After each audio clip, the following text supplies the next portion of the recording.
When Andrew Jondle met Cindy Lou Beck, he thought that he had finally met the woman who understood him, appreciated who he was, and was just everything he had always wanted, the woman of his dreams. Little did his family know that the two of them together would become the family's worst nightmare. Did John Doe truly believe that Beck had psychic abilities and that she could control him with her visions? Was he a puppet on a string? Or was he merely just a vicious, ungrateful person that murdered his family for money and greed? Let's talk about it.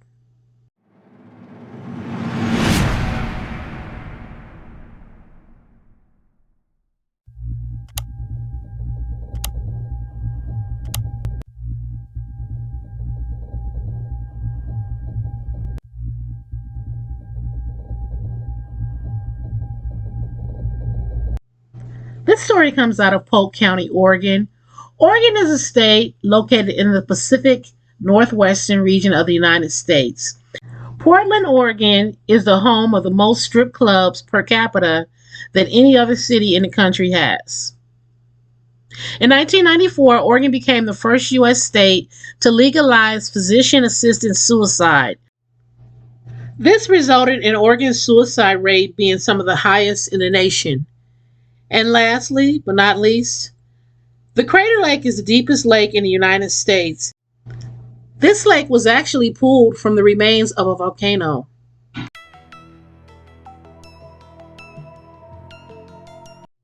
David and Marilyn Jondle moved from Silicon Valley in California to Polk County, Oregon in 2000. They moved to 16055 Gilliam Road in the small town of Dallas, Oregon. The couple decided to buy a 210-acre farm where they felt that they can raise pigs and poultry and cattle and sheep and just set up a farm life for their family. They had 3 sons in which they had adopted years before. After 25 years of working as a software engineer, David Jondle and his wife Marilyn were tired. They were tired of the corporate life and they wanted to pursue organic farming. They settled into this property and it was sustainable to them and their family. They also wanted to be around a peaceful and calmer environment for their children. They didn't want their boys raised in California, which they felt it wasn't suitable for young men at the time. And they didn't want the negative influences to be a part of their children's lives. Plain and simple, the Jondles, which is their right too, they felt that California was corrupted and they didn't want their boys being a part of that corrupt society. The Jondles had 3 boys. Their names were Wayne, Luke, and Andrew was the youngest of all 3 siblings. Once they settled into Dallas, the boys didn't quite like the farming life compared to California. Wayne, the oldest boy, he had allergies and he suffered terrible hay fever. So he decided that it wasn't for him. He joined the army and he moved away. The middle boy, Luke, got married and he relocated to Salem. And Andrew, who was the youngest, was left alone with his parents. He didn't like it at all. He hated the farming life. Compared to California, there was nothing to do. He didn't have any friends. But although Andrew claimed to hate the farming life, he intended on taking over the family business once his parents completely retired. At some point, he met a woman. He met a Cindy Lou Beck. Now, at this time, Andrew was 20 years old and Beck was 46 years old. I'm not trying to say that a 46-year-old woman would not be interested in a 20-year-old. It happens. Life happens. But the average 46-year-old woman is not interested in a 20-year-old, especially someone with Andrew's intellect. Andrew was very immature and he was very, I would say, he wasn't intellectually developed for a person of his age, is what the neighbors said. When he started to talk to Miss Beck, family quickly realized that this was not a good person. She was a person who had multiple felony convictions. She had convictions for theft and other criminal mistreatment. And the family just did not approve of her dealing with their son.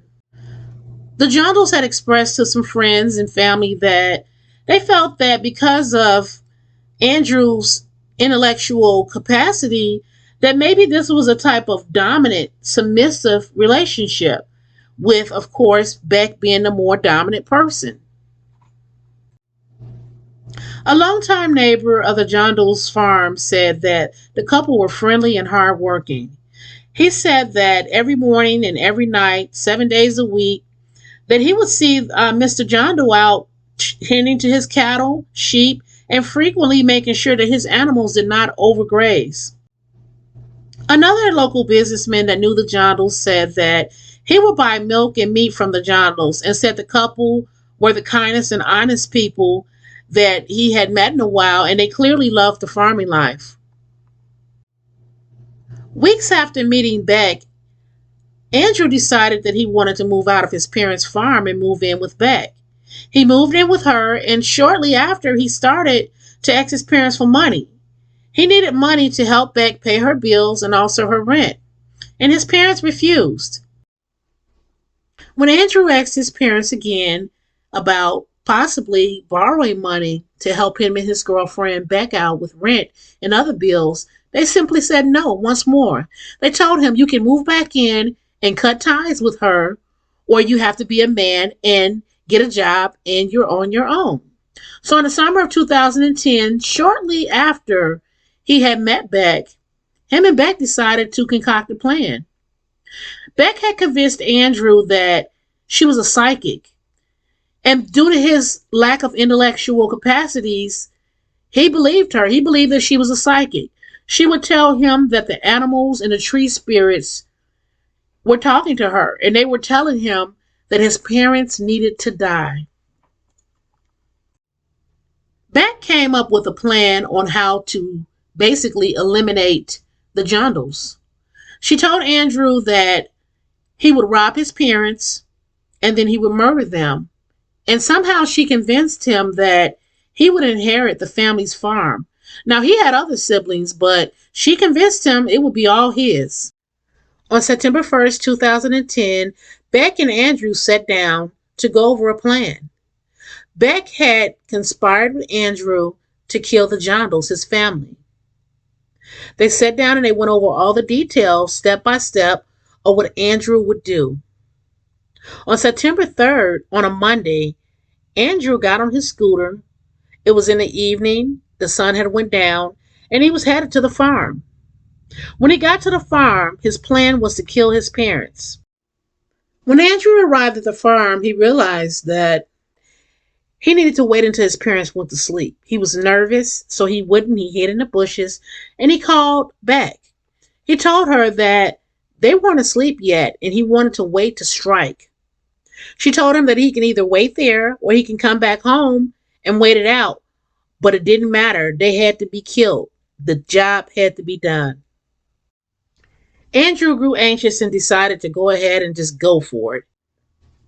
His father was in the garage, and Andrew cowardly approached the garage and knocked on the door.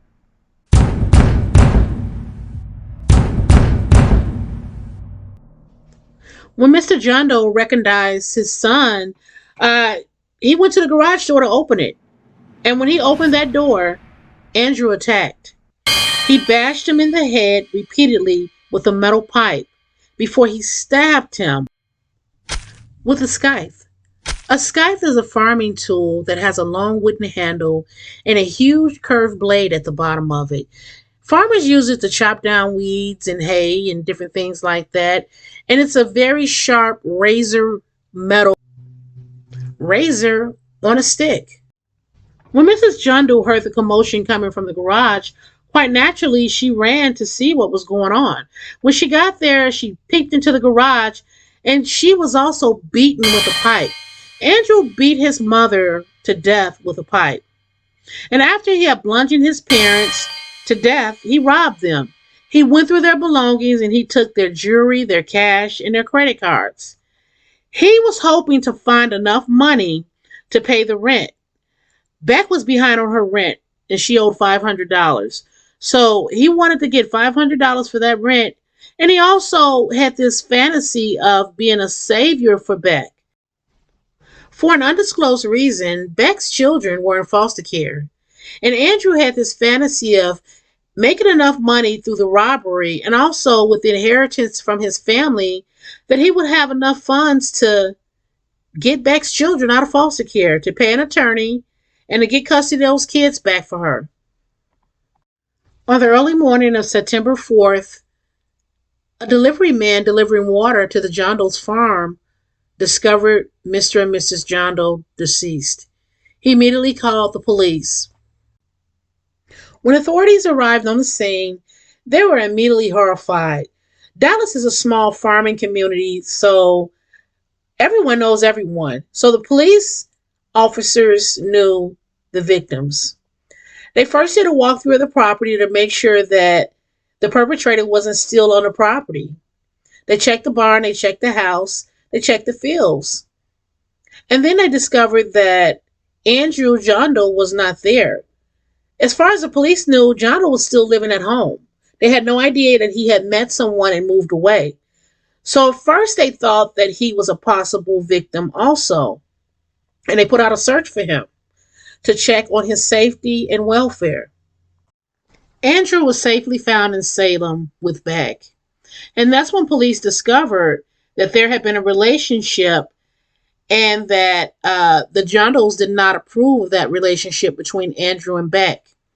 That's when they started to find out the details with people coming forward and telling the story. The pastor told police that Andrew had been estranged from his parents because his parents did not support the relationship. They believed that he was being manipulated and that Beck was being dominant over him and he was being very submissive to her and that he wasn't intellectually able to, decipher that she was just using him.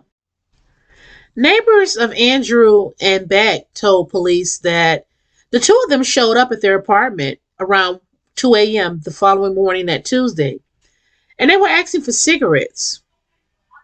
Now, during that time, neighbors reported that Andrew was shaking uncontrollably, as if he was terrified about something. And Beck was calm as a cucumber. In fact, she had her hood pulled up over her head, and she was extremely calm. When authorities conducted a background check on Beck, they discovered that she had a felony conviction. She had a conviction for theft from 1992, and she also had a criminal mistreatment in 2008. They realized she was no stranger to criminal activity. Another neighbor told authorities that Andrew and Beck had called the authorities recently several times, complaining about noise and children playing, and that they were just mean and very bitter towards anyone in the neighborhood. After several witnesses came forward and told authorities that Andrew and Beck were in need of money, they figured out pretty easily that these two had something to do with it. So they became their main suspects in this investigation. At some point, Andrew and Beck were arrested. One of the neighbors that lived next door to the Jondles said that he could not believe that Andrew would do such a thing to his family. He had limited interaction with Andrew, but he always looked like a pleasant kid. The neighbor went on to say that he had never heard of Andrew being violent or having any type of anger issues or causing trouble in any type of way. He just seemed like a normal kid. He never heard about him using drugs or alcohol, and he wasn't involved in any type of group that caused problems with the community. During the questioning, police realized shortly after talking to Andrew and Beck that she was the brains behind this entire crime. They realized that he had probably been manipulated because he wasn't that intellectually smart. They realized that Beck gave him this story of being some type of psychic, and she twisted him into thinking that her psychic ability gave her powers to see into the future, and he believed her. Police stated in a press conference that Beck had Andrew go to the Abundant Life Farm on Gilham Road in the southwest area of Dallas, and he killed David Scott Jondle, 61, and Marilyn Jondle, 58, his parents. This was a relationship between Beck and Andrew that had only been going on for a couple of months. And in a few months, she had convinced him to murder his parents. Police stated that the murder was based on money and greed. Authorities said that Beck used her fake psychic channeling to pretend to receive these messages from the animal and tree spirits, and this manipulated Andrew into committing murders. Police also found out through questioning people in the community that the Jondles very much did not approve of this relationship, and they did everything they could to try and convince Andrew to come back home and get away from this lady. One of the businessmen in Salem told officers that when Andrew would accompany his father to town sometimes, he'd see him and he would observe Andrew's behavior. He said Andrew seemed like he was a pleasant kid, you know. He was friendly, he was polite, he didn't cause problems. He appeared to be intelligent, but he seemed socially awkward. He said that he seemed as if he didn't have social skills. He never saw him talking to other kids or hanging around anyone else, and he seemed to have a bit of a hard time communicating. He said that Andrew would stand there quietly during their interaction, sometimes up to 10 to 15 minutes without saying a word. And he'd ask him if something was wrong, and he'd just say, no, nothing's wrong. But he said through all of that, he just saw Andrew as a typical teenager. He seemed that maybe he was bored to tears with coming to town with his father. And sometimes he'd help out by sweeping the floor of the store or carrying bags for senior citizens to their vehicle. He said that Mr. John Doe had told him that Andrew planned on inheriting the farm and taking over because the other two boys were not interested in the business. But Andrew was very much into taking over the family farm when they decided to retire. During the trial, prosecutors stated that Marilyn Jondle, 58, was found dead on September 4th, 2010. The crime scene was at their Abundant Life farm on Gillum Road in the southwest area of Dallas. Prosecutors said that there were two weapons found on the scene, a skeeth and a metal pipe. The prosecuting state's attorney called the coroner to the stand to testify. During that testimony, he stated that Mr. John Doe had two stab wounds, one to his head and one to his torso. He stated that Mrs. Jondle was killed by a blunt force object and trauma to her head and upper body. Prosecutors stated that Andrew and Beck had hatched this plan shortly after they began dating, probably about a month before the slayings occurred. The two had hoped to inherit the farm's money and other assets upon the demise of the Jondles. The motive was purely money and nothing else. They wanted to avoid being evicted from the Salem apartment that they shared that was under Beck's name. They also wanted to provide a stable home for Beck's children who were in the custody of protective services. Beck's children were already in protective services months before she met Andrew. The prosecuting attorney said that Beck had Andrew so fooled. He was so believing that she was a psychic. He believed that she was a psychic that could channel these messages that she pretended to receive from animals and trees. She manipulated him into committing murder, the diabolical act of killing his parents. Andrew testified that he believed Beck had psychic gifts. He said that he believed her, and he didn't believe many people, and he didn't trust many people, that he had grown up in a shelter, and that his parents took him out of that shelter and they adopted him. The district attorney stated that the problem started when Andrew started dating Beck. Beck was 26 years older than him, and the parents just saw this as a problem from day one. It caused a problem, and he moved out. After being given an alternative, he moved out, but he was also given a chance to move back in if he left the relationship with Beck alone, and he refused. Instead of leaving that relationship, he started asking for money to support her. Beck had the audacity to plead no contest to her role in the murder plot. She was the one who conspired this entire murder plot against the family so that Andrew can inherit all the family's assets. On September 19, 2011, now 21-year-old Andrew Jondle will receive a life sentence with a 50-year minimum. He pleaded guilty on July 29 to 2 counts of aggravated murder and 1 count of robbery. Cindy Lou Beck, 47 at this time, received a 20-year term. She entered a no contest plea on August 31st to 2 counts of conspiracy to commit murder. The judge of the circuit court handed down these sentences in separate hearings in the Polk County Courthouse. Family members supported this settlement instead of a trial. They felt that them getting together and making a decision as a family on what they felt was a decent amount of time to be served was better than going through a painful trial. During this process, Andrew turned state's evidence against Beck, and he testified against her, cooperating with authorities. After being incarcerated for several years, Andrew Jondle started to identify himself as a transgender. He stated that he started going through a sex change. He went through the hormonal shots, and he claimed that he had surgeries to reconstruct himself as a female. He applied through the court system for a name and a sex change. He wanted to be identified in the court system as a female, and that change was denied. He wanted a legal name change, and it was denied.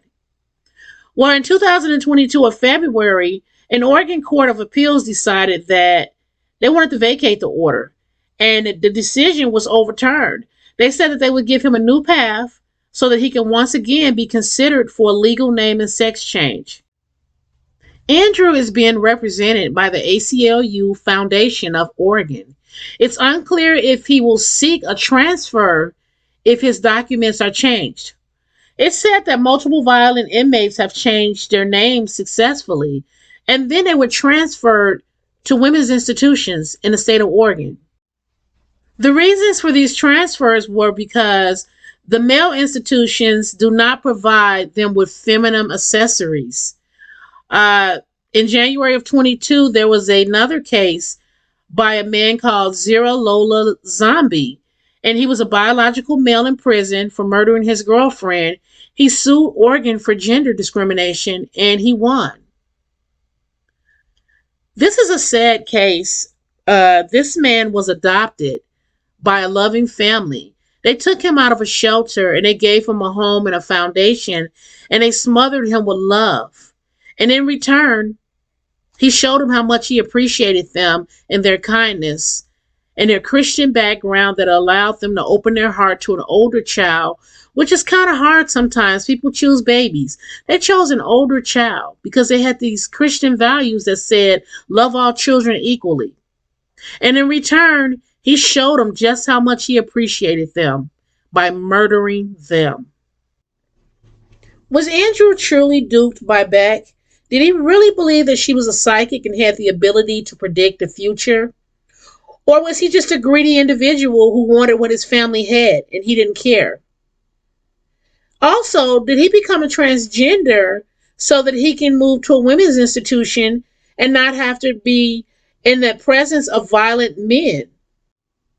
Could this be a strategy from Andrew to be removed from a male's institution and placed into a women's institution? Is this a strategy for survival, or has he really decided to become a woman? Please leave your comments down below and tell me what you guys think about this story. Be safe, be aware, and God bless you.